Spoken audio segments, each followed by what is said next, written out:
The spider's death, Anansi's forgotten bargain. The web was in my room. I swear I didn't put it there. Thin, almost invisible, but when the light hit it just right, it shimmered. A trap spun by something that shouldn't be here. It started 2 nights ago. I was staying with my grandmother in her village. She's always told us stories about Anansi, the spider trickster. Everyone in the village knew these tales, but they were just that. Stories. At least, that's what I thought. That night, there was no power. The lantern cast flickering shadows across the room, making it feel alive. I lay on the mat, half listening to the crickets outside, when I noticed it. The web. It stretched from the corner of the room to the ceiling above me. It hadn't been there earlier. I brushed it off, assuming it was just a spider doing its thing, and went to sleep. The next morning, I found a cowrie shell on the mat where I'd slept. My grandmother saw it and froze. "Where did you get this?" she asked, her voice sharp. "I don't know. It was just here." She didn't say anything more, just muttered under her breath and walked away. That night, I stayed up. I wanted to know where the web came from. The room was silent except for the occasional rustle of leaves outside. Then, around midnight, I heard it skittering, not on the floor, but above me. My heart pounded as I looked up. There was something in the web. It wasn't a spider, not entirely.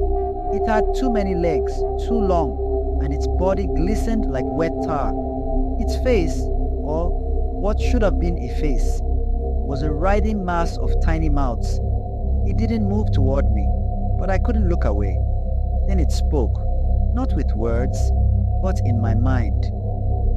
"The debt is due." I didn't know what it meant, but I ran out of the room and didn't stop until I found my grandmother. She sat me down and told me about the debt. "Long ago," she said, "someone in our family had made a bargain with Anansi. They'd asked for protection, but they hadn't paid what was owed.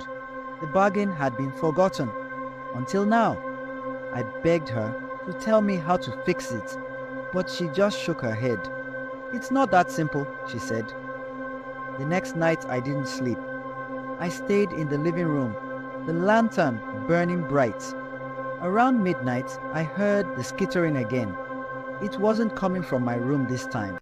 It was everywhere, on the walls, the ceiling, inside the cracks of the house.